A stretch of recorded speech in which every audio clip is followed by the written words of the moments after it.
టీశాట్ వీక్షకులకు నమస్కారం తెలియజేసుకుంటూ మన లెసన్ ప్రారంభిద్దాం. ఈరోజు మనం నేర్చుకోబోయే పాఠము ఎలక్ట్రానిక్ పరిపాలన, పౌర సేవలు. ఆ అంశం మీద మనము పూర్తి అవగాహన కొరకు ప్రయత్నం చేద్దాం. అంటే మరి ఈరోజు మీ సేవ, ఈ సేవ అనేవి వచ్చినాయి. విషయాన్ని మీరు చూస్తున్నారు. మీ సేవ తర్వాత ఈ సేవ. మీ సేవ ప్రభుత్వం ఆధ్వర్యంలో నడుస్తుంటుంది. మీ సేవ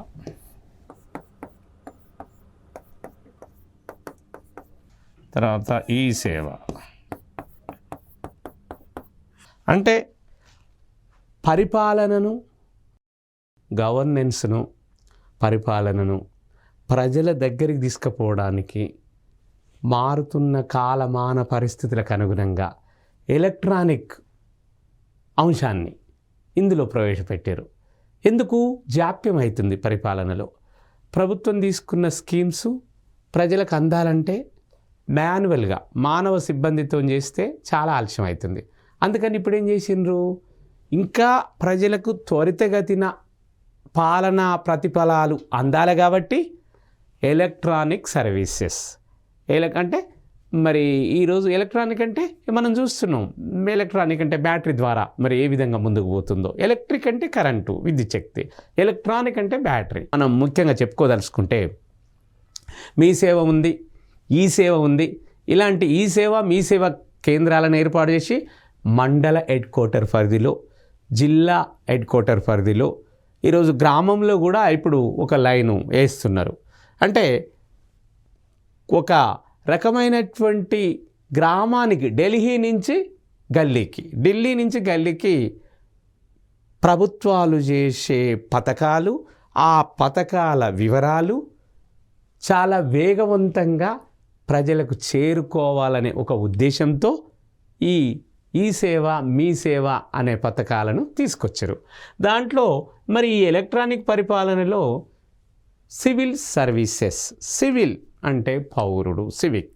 మరి ఈ పౌరునికి ఎలాంటి సర్వీస్ అందించాలి ప్రభుత్వాలు అనే విషయాన్ని మనం ఈరోజు నేర్చుకునే ప్రయత్నం చేద్దాం. ఇది పబ్లిక్ అడ్మినిస్ట్రేషన్లో భాగంగా మనం ఇప్పుడు నేర్చుకోబోతున్న విషయాన్ని మనం చూస్తున్నాం. ఇంట్రొడక్షన్లో మనం ఏం నేర్చుకోవాలి? ప్రస్తుత మానవాళి జీవన సరళిని సమాచార సాంకేతిక పరిపూర్ణంగా మార్చివేసింది. సమాచార సాంకేతిక రంగం. ఈ సమాచార సాంకేతిక రంగం అంటే ఈ యొక్క ఇన్ఫర్మేషన్ అండ్ టెక్నాలజీ,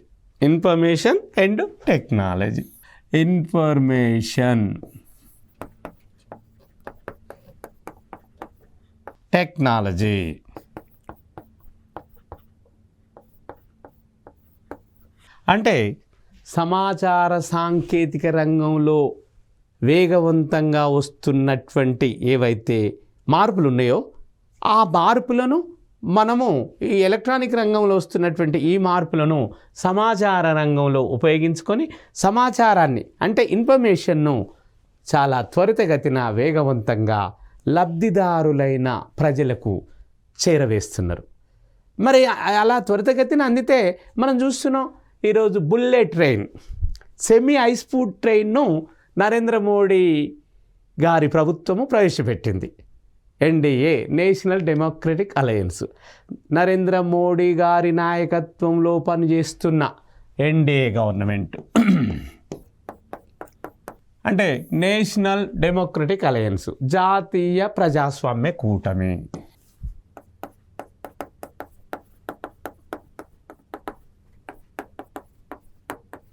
మన నరేంద్ర మోడీ ప్రధానమంత్రి గారు స్వయాన జపాన్ దేశాన్ని సందర్శించినప్పుడు అక్కడ బుల్లెట్ ట్రైన్స్ను చూసిన తర్వాత ఈ టెక్నాలజీ మాకు అవసరమని చెప్పి అక్కడ ఉన్నటువంటి ప్రైమ్ మినిస్టర్ గారితో చెప్తే వాళ్ళు సమాచార ఈ యొక్క రంగంలో వస్తున్నటువంటి అభివృద్ధిని చూసి సరే భారతదేశానికి ఇది మనం మ్యూచువల్ అండర్స్టాండింగ్ MOU చేసుకొని ఒక ఒప్పందం ద్వారా సెమీ హై స్పీడ్ రైలు ప్రాజెక్టును ఈరోజు గుజరాత్ రాజధాని అహ్మదాబాద్, మరి మహారాష్ట్ర రాజధాని బొంబాయి నగరాల మధ్యన 506 కిలోమీటర్ల మధ్యన ఆ యొక్క సెమీ హై స్పీడ్ రైలు ప్రాజెక్టును ప్రవేశపెట్టారు.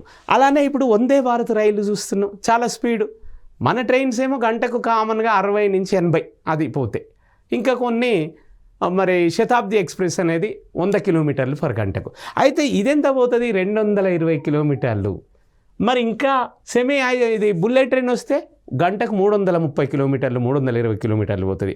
అంటే సమయాన్ని ప్రాపర్గా ఉపయోగించుకోవడానికి, ప్రజలకు మరి సేవలు త్వరితగతిని అందించడానికి అటు నరేంద్ర మోడీ గారి నాయకత్వంలో పనిచేస్తున్న భారత ప్రభుత్వం కానీ, ఇటు ఇక్కడ తెలంగాణ విషయంలో తీసుకున్నట్లయితే రేవంత్ రెడ్డి గారి నాయకత్వంలో పనిచేస్తున్న తెలంగాణ ప్రభుత్వం కానీ, ఇట్లా మరి తొందరగా ఒక్కొక్క మండల హెడ్క్వార్టర్లో, తాలూకాలలో, జిల్లాలలో, మరి సెక్రటేరియట్లో, సచివాలయంలో మరి స్పీడ్గా పథకాలను ఫ్రేమ్ చేసి ఆ పథకాలను మరి ప్రజలకు అందించాలనే ఒక సదుద్దేశంతో ఈ మానవాళి జీవన సరళిని సమాచార సాంకేతిక రంగం అనేది పూర్తిగా మార్చేసింది. ఈరోజు ఈ పరిపాలన విధానంలో పరిపాలన వ్యవస్థ ప్రక్రియలపై సమాచారం చాలా సాంకేతికతో తన ప్రభావాన్ని చూపిస్తున్న విషయాన్ని మనం ఈరోజు బయట కూడా ఇంప్లిమెంట్లా చూస్తున్నాం అందరం. ఇకపోతే ప్రభుత్వ విధానాలు, కార్యక్రమాలు సాధ్యమైనంత తొందరగా సమాచారం ఇవ్వడానికి ప్రయత్నిస్తాయి. ప్రభుత్వ పాలసీలు ఏమున్నాయి, ప్రభుత్వం ఎలాంటి విధానాలను ప్రవేశపెట్టింది, మరి రేపు వికలాంగులకు ఎలాంటి స్కీము, లేదా రైతులకు ఎలాంటి స్కీము, లేదా మహిళలకు ఎలాంటి స్కీము, అట్లా మరి షెడ్యూల్డ్ కులాలు, షెడ్యూల్డ్ జాతులు, బలహీన వర్గాలు, ఇట్లా అనేక రకాల మంది ప్రజలు ఉంటారు. అనేక రకాల మంది ప్రజలకు మరి రకరకాల పథకాలను రచించాలి. ఆ పథకాలను మన రాష్ట్ర శాసనసభలో ప్రవేశపెట్టి వాటిని బిల్లులను చట్టాలుగా మార్చి ఆ చట్టాలను మరి అమలు రూపంలో తీసుకొచ్చినప్పుడు ఆ ప్రభుత్వ విధానాలు అంటారు. వాటిని ప్రభుత్వ పథకాలు, ప్రభుత్వ పాలసీలు అంటారు, విధానాలు. ఆ ప్రభుత్వ విధానాలు, కార్యక్రమాలు చాలా త్వరితగతిన సాధ్యమైనంత వేగంగా సమాచారం ఇవ్వడానికి మరి ప్రజలకు అందుబాటులోకి రావడానికి తెలుస్తుంది. ఈరోజు రాష్ట్ర కార్యాలయాల్లో ఇంటర్నెట్ కేంద్రాలను స్థాపించడం, తక్షణ సమాచారాన్ని అందుబాటులోకి తేవడం. అంటే ఈరోజు మనము ఈ హైదరాబాద్లో ఉండి అమెరికాలో ఉన్న మన బంధువులతోని మాట్లాడగలుగుతున్నాము. ఒక విధంగా మరి ఇదే హైదరాబాద్ మహానగరం నుంచి గ్రామీణ ప్రాంతము ఎక్కడనో మరి మారుమూల ప్రాంతానికి, తాండాలల్లో కూడా నివసిస్తున్న ప్రజలకు ఇంటర్నెట్ సౌకర్యం, అంతర్జాలము ఏమంటారు? ఇంటర్నెట్ సౌకర్యాన్ని అంతర్జాలము అంటారు. అంతర్జాలం అంటే ఇంటర్నెట్, నెట్ లేదా ఇంటర్నెట్. ఈ ఇంటర్నెట్ సౌకర్యం ద్వారా మనము ప్రజలకు చాలా స్పీడ్గా, వేగవంతంగా అందిస్తున్న విషయాన్ని చూస్తున్నాం. అందుకని మండల లెవెల్లో, తాలూకాల, జిల్లా లెవెల్లో, రాష్ట్రం మొత్తం మీద ఈ కేంద్రాలను ఏర్పాటు చేసి స్థాపించి తక్షణం సమాచారాన్ని ప్రజలకు అందుబాటులోకి తేవడమే ప్రభుత్వం యొక్క లక్ష్యం. మరి ప్రజలకు అవసరమైన కళాశాల అడ్మిషన్లు, ఈరోజు 10th పాస్ అయిన అమ్మాయిలు, అబ్బాయిలు జూనియర్ కాలేజీలో అడ్మిషన్స్ తీసుకోవాలి. అదేవిధంగా జూనియర్ ఇంటర్మీడియట్ పాస్ అయిన, జూనియర్ సీనియర్ ఇంటర్మీడియట్ అంటే ఇంటర్మీడియట్ పూర్తి చేసిన మరి స్టూడెంట్స్ డిగ్రీలో అడ్మిషన్ తీసుకోవాలి. ఇప్పుడు డిగ్రీలో అడ్మిషన్స్ తీసుకోవాలంటే మీకు ఇప్పుడు ఏం పెట్టింది? మరి ఇక్కడ తెలంగాణ రాష్ట్ర ప్రభుత్వం దోస్త్ అనే ఒక పథకాన్ని ప్రవేశపెట్టింది. దోస్త్ అంటే ఏంది? ఇంతకుముందు మీరు ఇంటర్మీడియట్ పాస్ అయిన అభ్యర్థులు మీకు ఇష్టమైన కాలేజీకి వెళ్ళి మీరు అడ్మిషన్ పొందేవాళ్ళు. ఇప్పుడు అలా కాదు, మొత్తం అందరూ ఒకే నెట్లోకి వెళ్ళి ఒక నెట్ సెంటర్కి వెళ్ళి అప్లై చేసుకుంటారు.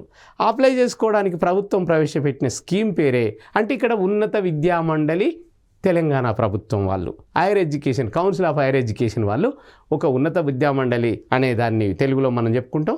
దాని ద్వారా మరి దోస్త్, DOST అంటే డిగ్రీ ఆన్లైన్ సర్వీసెస్ తెలంగాణ అనే స్కీమ్ ద్వారా మరి ఈరోజు ఇంటర్మీడియట్ ఉత్తీర్ణులైన అందరి విద్యార్థులు తమ డిగ్రీ ప్రవేశాల కొరకు అప్లై చేసుకునేటువంటి ఒక మరి అప్లికేషన్, ఒక ఇంటర్నెట్ సంస్థ. మరి ఈ విధంగా డిగ్రీ కళాశాలల్లో, మరి PG కళాశాలల్లో, పాలిటెక్నిక్, ఇట్లా యూనివర్సిటీలలో అప్లై చేసుకోవడానికి మరి ఇది బాగా పనిచేస్తుంది ఈ యొక్క ఎలక్ట్రానిక్ సేవ అనేది. అదేవిధంగా వ్యవసాయ ఉత్పత్తులు, ధరలు, నీటిపారుదల, మరి ఈరోజు రైతులంతా వ్యవసాయంలో వరి పండించి గోధుమలు, మొక్కజొన్నలు, పెసళ్ళు, రకరకాల ధాన్యాలను తీసుకొచ్చి మరి మార్కెట్లో అమ్ముకోవడానికి మరి ఆ యొక్క ధరలు ఏ విధంగా ఉన్నాయి, ఎక్కడ ఎంత జరుగుతుంది, ఈరోజు మరి ఒక్కొక్క మార్కెట్లో ఏ విధంగా ఉందని తెలుసుకోవడం, ఇదంతా సమాచారం చాలా త్వరగా. అట్లనే వాతావరణం ఎలా ఉంది, మరి వెదర్ రిపోర్టు, అదేవిధంగా పబ్లిక్ సర్వీస్ కమిషన్ల సమాచారం. ఈరోజు public service commission, Telangana public service commission, మరి టీజీపీఎస్సీ ఉంది, తెలంగాణ పబ్లిక్ సర్వీస్ కమిషన్. మరి అలానే UPSC, union public service commission.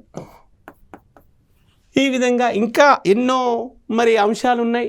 ఇట్లా BSRB, banking service recruitment board కానీ, స్టాఫ్ సెలెక్షన్ కమిషన్ కానీ, ఇవన్నీ మరి తమకు కావలసిన మాన్యువల్ స్టాఫ్ను మరి భర్తీ చేసుకోవడానికి ఈ యొక్క తొందరగా నెట్ ద్వారా, ఇంటర్నెట్ ద్వారా, అంతర్జాలం ద్వారా సమాచారాన్ని ఉద్యోగార్థుల ప్రయోజనాల కొరకు, ఎవరి ప్రయోజనాల కొరకండి, ఉద్యోగార్థుల ప్రయోజనాల కొరకు వివిధ పోటీ పరీక్షలు నిర్వహించి ఆ ప్రవేశ పరీక్షలలో, ఆ పోటీ పరీక్షలలో వాళ్ళు అనుకున్న టార్గెట్ని ఎవరు రీచ్ అవుతారో వాళ్లకు ఇంటర్వ్యూలు కండక్ట్ చేసి ఉద్యోగ నియామక పత్రాలు అందజేస్తున్న విషయాన్ని మనం చూస్తున్నాం. అంటే ఈ రకంగా సమాచారం ఈరోజు నీటిపారుదల శాఖ, అంటే irrigation department, weather report, public service commission, అనేక ఇలాంటి మొదలవాటి ప్రజలు ప్రభుత్వానికి చెల్లించవలసిన వివిధ రకాల పన్నులు, ట్యాక్సెస్, మీరు ఇంట్లో ఉండి ఫోన్పే, గూగుల్ పే, మరి ఈ విధంగా పేటిఎం, ఇవన్నీ కూడా మనం చూస్తున్నాం ఈరోజు. అంటే ఇవన్నీ ఈ యొక్క పౌర సేవలలో భాగాలే. ఫోన్పే కావచ్చు, ఫోన్పే, నెక్స్ట్ గూగుల్ పే, ఇంకా మరి పేటిఎం, ఇవన్నీ మనం చూస్తున్నటువంటి అంశాలు ఈ యొక్క మరి సివిల్ సర్వీసెస్లో భాగమే. ఇదంతా ఈ సేవ ఎలక్ట్రానిక్స్ చాలా స్పీడ్ అందుకుంది. మరి దీన్ని గుడ్ గవర్నెన్స్లో భాగం చెప్పుకుంటాం. ఇది సుపరిపాలన, ఇదొక భాగమైన అంశంగా మన ప్రభుత్వాలు మనకు త్వరితగతిన పథకాలు చేరడానికి ప్రవేశపెట్టినటువంటి ఈ స్కీమ్లు. ప్రజలు ప్రభుత్వానికి చెల్లించవలసిన రకరకాల ట్యాక్సెస్, ఎలక్ట్రిసిటీ బిల్లు, తర్వాత మరి హౌస్ ట్యాక్స్, ఇంటి పన్ను, వాటర్ బిల్లు అంటే నీటి పన్ను, ఇట్లా అనేక రకాల ట్యాక్సెస్ ప్రజలు కూడా ఈ యొక్క ఎలక్ట్రానిక్ సేవల ద్వారా సివిల్ ఏదైతే పౌర సేవలు ఉన్నాయో దీని ద్వారా త్వరితగతిన ప్రభుత్వానికి చెల్లిస్తున్న విషయాన్ని చూస్తున్నాం. తర్వాత మరి భూమికి ట్యాక్స్, మరి ఇట్లా అన్ని రకాల పన్నులను, ఇన్కమ్ ట్యాక్స్, ఆదాయం పన్ను, ఇవన్నీ బ్యాంకుకు చెల్లింపులు, పోస్ట్ ఆఫీస్ చెల్లింపులు, ప్రభుత్వ లావాదేవీలు, ఇలా ఈ ట్రాన్సాక్షన్ అన్నీ కూడా ఈరోజు ఈ సేవలతో ఉన్నాయి. ఈ ప్రజలు ప్రభుత్వానికి చెందిన రకరకాల పన్నులు, సుంకాలు, ఫీజులు, విద్యార్థులు మరి విద్యాలయాలలో ప్రభుత్వానికి చెల్లించాలని ఫీజులు, ప్రభుత్వం విద్యార్థుల కొరకు షెడ్యూల్డ్ కులాలు, షెడ్యూల్డ్ జాతులు, వెనుకబడిన కులాల వరకు, మరి ఈరోజు అగ్రవర్ణ పేదలకు, వికలాంగులకు, మహిళలకు, మరి రకరకాల వాళ్ళు ప్రభుత్వం చేయాల్సినటువంటి పేమెంట్స్ ఏదైనా ఉంటే అవి కూడా మరి ఈ యొక్క ఎలక్ట్రానిక్ సేవల ద్వారా ప్రభుత్వం ప్రజలకు అందిస్తున్న విషయాన్ని మనం చూస్తూనే ఉన్నాం దైనందిన జీవనంలో. మొదలైన వాటిని అన్నింటినీ సులభతరం చేయడానికే సమాచార సాంకేతిక సహాయపడుతుంది. ఇవన్నీ త్వరితగతిన ప్రజలకు చేరడానికే ఈ ఇన్ఫర్మేషన్ టెక్నాలజీ అంటే సమాచార రంగంలో విప్లవాత్మకమైన మార్పులు సంభవించి ఈ సమాచారాన్ని ప్రజలకు చాలా వేగవంతంగా అందిస్తున్నాయి. ఇటు రాష్ట్ర ప్రభుత్వాలు, అటు కేంద్ర ప్రభుత్వాలు, ఇటు గ్రామాలలో, జిల్లాలలో పనిచేస్తున్న జిల్లా ప్రభుత్వాలు, మండల ప్రభుత్వాలు, అదేవిధంగా గ్రామ పంచాయతీ కూడా ఈ త్వరితగతిన వేగంగా మనకు పరిపాలన ఫలాలు అందిస్తున్న విషయాన్ని చూస్తున్నాం మనం. పౌర సేవలు వివిధ రంగాలలో ఎలాంటి సమాచార సాంకేతిక పరిజ్ఞానం ప్రమేయంతో పనిచేస్తున్నాయి, ఎలాంటి టెక్నాలజీ ఉపయోగిస్తున్నాయి, దాని పరిజ్ఞానం ఏ విధంగా ఉంది అనేది మనం ఇప్పుడు ఒకసారి నేర్చుకుందాం. అందుబాటులో ప్రభుత్వ పత్రాలు, అన్ని పత్రాలు ప్రభుత్వం ప్రవేశపెట్టేటువంటి అన్ని పథకాలకు సంబంధించిన అప్లికేషన్స్ ఫామ్స్, దరఖాస్తు చేసుకునే పత్రాలన్నీ ఎక్కడ ఉంచుతుండ్రు, ఎటువంటి వ్యయం లేకుండా, అంటే ప్రజలకు ఎలాంటి భారం పడకుండా, ఆర్థిక భారం పడకుండా, ఖర్చు కాకుండా, మరి సమయం వృధా కాకుండా. ఒక ప్రజల మీద ఆర్థిక భారమే కాదండి, సమయం కూడా కలిసి వచ్చేటట్టు. మరి ఎందుకంటే ఇంతకుముందు ఒక తహసీల్దార్ ఆఫీస్కి పోవాలంటే, ఒక ఎంఆర్ఓ ఆఫీస్కి పోవాలంటే చాలా టైం పట్టేది. అక్కడ సిటిజన్ షార్ట్ పౌర సేవా పత్రం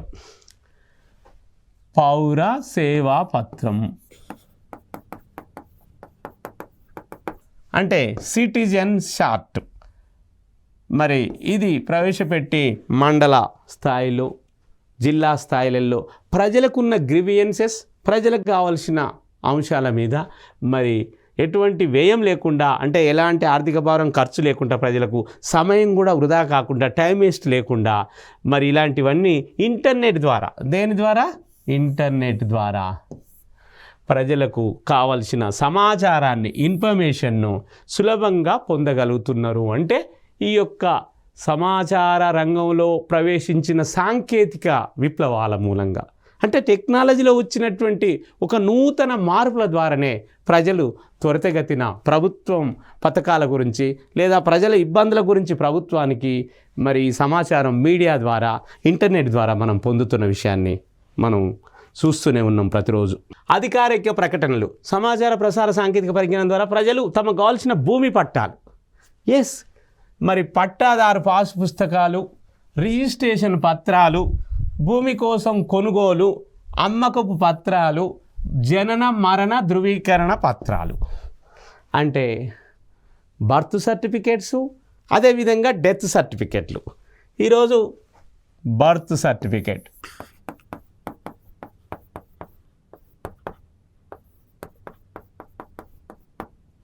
బర్త్ సర్టిఫికేట్ అంటే మరి మనం ఎక్కడ జన్మించినాం, మున్సిపల్ పరిధిలోనా, మున్సిపల్ కార్పొరేషనా, మరి గ్రామంలో జన్మిస్తే గ్రామ పంచాయతీ కార్యదర్శి, మండల పరంగా మున్సిపాలిటీ, స్థానిక ప్రభుత్వాలలో మున్సిపాలిటీలు, జిల్లా పరిషత్తులలో మరి ఎక్కడ జన్మిస్తే వాళ్ళు ఒక జనన సర్టిఫికెట్ ఇస్తున్నారు, బర్త్ సర్టిఫికెట్. అది ఇమీడియట్గా మనము ఏ రోజైతే జన్మించినామో ఆ జనన టైము, ఆ రోజు, ఆ డేటు ప్రకారం, ఆ సంవత్సరం ప్రకారం, ఆ నెల ప్రకారం ఇస్తున్నటువంటి విషయాలను మనం వెంటనే పొందగలుగుతున్నామంటే దానికి ఈ యొక్క ప్రభుత్వ పాలనలో, ఈ శాస్త్రంలో, ప్రభుత్వ పాలనలో మరి ఈ అడ్మినిస్ట్రేషన్లో ఒక నూతన మార్పులు రాబట్టే ఈ ఎలక్ట్రానిక్ సెక్టార్లో మనం అంత త్వరితగతిన పొందుతున్నాం ఈ సేవలన్నింటినీ. ఆన్లైన్ చెల్లింపులు, ఇప్పుడు పేమెంట్స్ అన్నీ, ఇంతకుముందు మనం ఏదన్నా బ్యాంకుకి వెళ్ళి డబ్బులు పే చేయాలన్నా, బ్యాంకు నుంచి డబ్బులు తీసుకోవాలన్నా, లేదా ఇతర ప్రైవేట్ వ్యక్తులకు డబ్బులు పంచాలన్నా ద్రవ్య రూపంలో, లేదా ఇతర వ్యక్తుల దగ్గర నుంచి మనం లోన్ తీసుకోవాలన్నా, ప్రభుత్వం దగ్గర నుంచి లోన్ తీసుకోవాలన్నా మనం వెళ్ళి వ్యక్తిగతంగా ఆ బ్యాంకుకి కానీ, పోస్ట్ ఆఫీసులకు కానీ, ఇతర సంస్థల దగ్గరికి కానీ వెళ్ళి మన టైంను మనము కొంత ఖర్చు చేసుకుంటే కానీ అయ్యేది. ఇప్పుడు అట్లా కాదు, మొత్తం ఆన్లైన్ చెల్లింపులు, అంటే నెట్ ద్వారానే పేమెంట్స్ అవుతున్నాయి. మనం ఇంతకుముందే చెప్పుకున్నాం, ఎట్లా అంటే ఫోన్పే, గూగుల్ పే. ఈరోజు ఫోన్పే, అదేవిధంగా గూగుల్ పే, తర్వాత పేటిఎం, మరి ఈ అన్నీ దీని ద్వారా మనం చూస్తున్నాం. మరి ఈ విధంగా చేస్తున్నటువంటి అంశాలలో ఇంటర్నెట్ చాలా ఉపయోగపడుతుంది, అందరికీ అందుబాటులో ఉంచింది ప్రభుత్వం. విద్యుత్తు, టెలిఫోను, నీటి పన్ను వంటి వాటిని కూడా ప్రజలు ఆన్లైన్లో చెల్లిస్తారు. ఈరోజు ఎలక్ట్రిసిటీ బిల్లు, టెలిఫోన్ బిల్లు, మరి వాటర్ ట్యాక్స్, తర్వాత ఇంటి పన్ను, అనేక రకాల ట్యాక్సెస్ను కూడా మనం ఇంటర్నెట్ ద్వారా ప్రభుత్వానికి చెల్లిస్తున్నాం. ప్రభుత్వం కూడా అనేక సేవలను ఇదే ఇంటర్నెట్ ద్వారా ఈ పౌరులకు అందిస్తున్న విషయాన్ని మనం మర్చిపోకూడదు. ఫిర్యాదులు, ప్రజా సమస్యలు, సలహాలు, మరి ఈ సేవలు పొందుతుంటే ఏమన్నా ఇబ్బందులు ఎదురైనాయా? ఇబ్బందులు ఎదురైతే మళ్ళా ప్రభుత్వానికి మనము కంప్లైంట్ రూపంలో ఏమనాలండి? కంప్లైంట్. ఆ కంప్లైంట్ అనేదాన్ని మనం ఫిర్యాదు అంటున్నాం. అదేవిధంగా పబ్లిక్ ఇష్యూస్, సమస్యలు, అదేవిధంగా సలహాలు, ఎలాంటి ఏమన్నా సలహాలు ఇద్దామా ప్రభుత్వానికి, మీరు ఇలా పెట్టిరు, ఈ విధంగా అయితే కొంచెం ఇంకా ముందుకు పోయే అవకాశాలు ఉంటాయి సార్ అనే అంశం. అంటే ప్రభుత్వానికి సలహాలు ఇవ్వడానికి కానీ, ఈ చేస్తున్న పథకాల అమలులో ప్రజలకు ఎదురైన ఇబ్బందుల మీద కంప్లైంట్స్ ఫిర్యాదు చేయడానికి కానీ, మరి కంప్లైంట్స్ కూడా ఉంటాయి కాబట్టి మరి మనం అలాంటి అంశంలో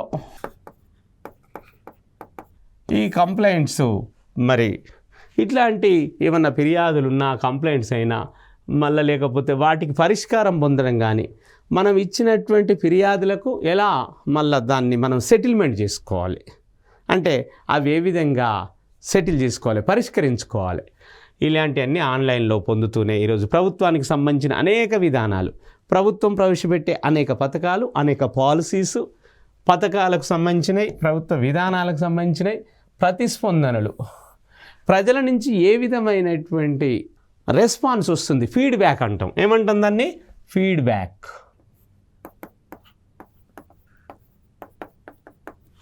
ఫీడ్బ్యాక్ అంటే ప్రతిస్పందన, ప్రజల నుంచి వచ్చే రెస్పాన్స్. చాలా బాగుందండి, ఈరోజు మహాలక్ష్మి పథకం ఉంది, ఉచిత బస్సు మహిళలకు కానీ, అట్లా కొంతమంది ఏమో ఇంకా అందరికీ పురుషులకు కూడా పెడితే బాగుండని కొంతమంది వాళ్ళు పురుషులలో వచ్చిన అభిప్రాయం, కొంతమంది ఉద్యోగస్తులకు పెడితే బాగుండని, కొంతమంది ఈరోజు మద్యపానాన్ని బంద్ చేస్తే బాగుండని. అంటే ఎవరి అభిప్రాయం వాళ్ళు ప్రజలకు తెలియజేస్తారు. ఇదంతా కూడా ఆన్లైన్లోనే తెలియజేస్తారు. ఎందుకు? ఈరోజు సోషల్ మీడియా మరి చాలా వేగవంతంగా పనిచేస్తుంది. ఒకవైపు ప్రింట్ మీడియా, ఒకవైపు సోషల్ మీడియా, ఇంకొక వైపు ఎలక్ట్రానిక్ మీడియా, మనం చెప్పుకుంటున్నటువంటి ఈ యొక్క ఎలక్ట్రానిక్ సమాచారం. ఇవన్నీ మనం ఈ సమాచార రంగంలో వచ్చినటువంటి విప్లవాల వల్లనే మనం పొందగలుగుతున్నాం. పౌర సేవల కల్పన, సమాచారం, ప్రసార సాంకేతికత పాత్ర అంటే ఏ విధంగా ప్రసారం ఈ టెక్నాలజీ కమ్యూనికేషన్ సెక్టార్లో సమాచారం ఇవ్వడంలో ఉపయోగపడుతుంది అనేది ఇప్పుడు మన ముందున్నటువంటి ప్రశ్న. ఆన్లైన్ ఫిర్యాదులు, సమస్యల నమోదు. ఏ ఫిర్యాదు వచ్చినా, ఏ కంప్లైంట్ వచ్చినా ఆన్లైన్లోనే చేస్తున్నారు. ఎలాంటి సమస్య వచ్చినా దాన్ని నమోదు చేయడం, రిజిస్ట్రేషన్. ఆ రిజిస్ట్రేషన్ కూడా మరి ఎట్లా జరుగుతుంది రిజిస్ట్రేషన్ అంటే? ఇవన్నీ కూడా ఆన్లైన్లోనే జరుగుతున్నాయి. సమాచార రంగంలో వచ్చిన ఈ సాంకేతికత టెక్నాలజీతో ప్రజలు తమ సమస్యలను, ఫిర్యాదులను ఆన్లైన్లోనే మరి ఎలా చేస్తున్నారు? నమోదు చేసి, రిజిస్ట్రేషన్ చేసి, పరిష్కారాలను కూడా వెంటనే పొందుతున్నారు. సమస్యను అడగడమే తడువుగా ఆ సమస్య పరిష్కారం కూడా ప్రభుత్వం వెంటనే ఆన్లైన్లోనే ప్రజలకు అందజేస్తుంది. అదంతా దేనివల్ల సాధ్యమైంది అంటే ఈ సమాచార రంగంలో పబ్లిక్ అడ్మినిస్ట్రేషన్ ఏదైతే ప్రభుత్వ పాలనలో మరి ఈ యొక్క ఎలక్ట్రానిక్ సేవలు అంటే చాలా స్పీడ్గా ఈ యొక్క ఎలక్ట్రానిక్ అండ్ టెక్నాలజీలో వచ్చిన సాంకేతిక రంగంలో వచ్చిన మార్పుల మూలంగా అది సాధ్యపడ్డది. లేకపోతే అంత సాధ్యపడేది కాదు. ఒకప్పుడు అమెరికాలో మొబైల్ ఉపయోగించినప్పుడు మన ఇండియాలో ఫోన్ లేదు. ఏమైనా ట్రంక్ కాల్ బుక్ చేసే అవకాశం వచ్చేది. ఏమొచ్చేది? ట్రంక్ కాల్ అనేది అప్పుడు మనలో. ట్రంక్ కాల్ అంటారు. అంటే పోస్ట్ ఆఫీస్కి వెళ్ళి హైదరాబాద్ నుంచి విజయవాడకు ఫోన్ చేయాలంటే పోస్ట్ ఆఫీస్కి వెళ్ళి ట్రంక్ కాల్ బుక్ చేసేది. ఒక 3-4 గంటలు లేదా 5 గంటలు కూడా వేచి ఉన్న పరిస్థితులు ఉన్నాయి. అప్పుడు ఈ మొబైల్ ఫోను లేదు. మరి మొబైల్ ఫోను మరి 1985 సంవత్సరంలో రాజీవ్ గాంధీ గారి కాంగ్రెస్ ప్రభుత్వంలో మరి అప్పుడున్నటువంటి యొక్క సాంకేతిక శాఖ మంత్రి రాజీవ్ గాంధీ గారితో అమెరికా పోతే వాళ్ళు అక్కడ మొబైల్ ఫోన్ యూజ్ చేసేది. అక్కడి నుంచి ఆ టెక్నాలజీని, ఆయన పేరు శ్యామ్ పిట్రోడా, రాజీవ్ గాంధీ గారి గవర్నమెంట్లో సాంకేతిక శాఖ మంత్రిగా పనిచేసిన 1985 సంవత్సరంలో ఆ మంత్రి పేరు సాంకేతిక సమాచార శాఖ మంత్రి శ్యామ్ పిట్రోడా.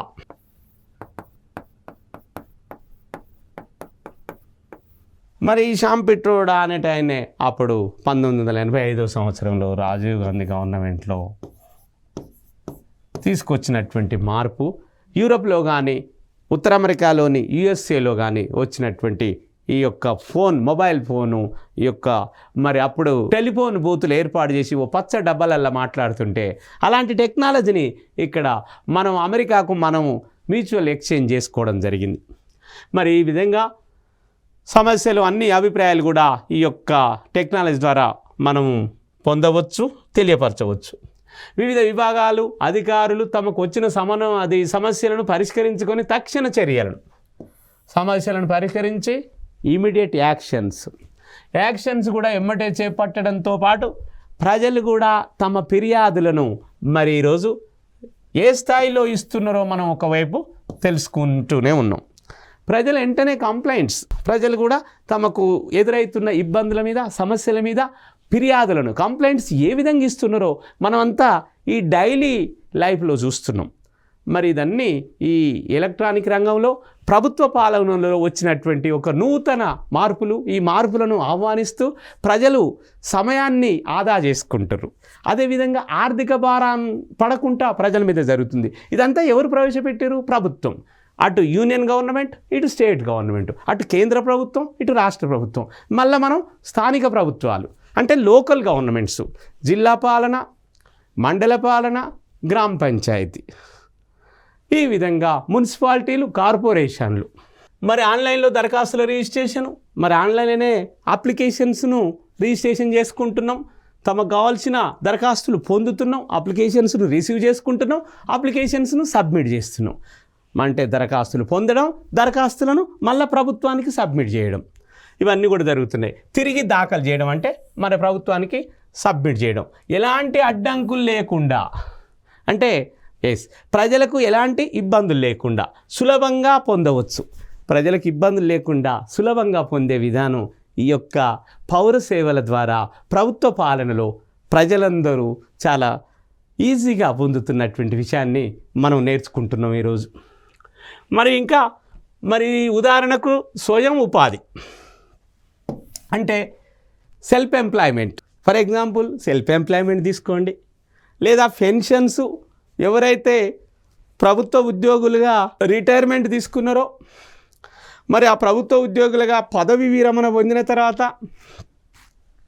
వాళ్ళకి కావాల్సిన పెన్షన్స్, మరి ఈ పెన్షన్స్, విద్యార్థులకు కావాల్సిన స్కాలర్షిప్లు ఎలా?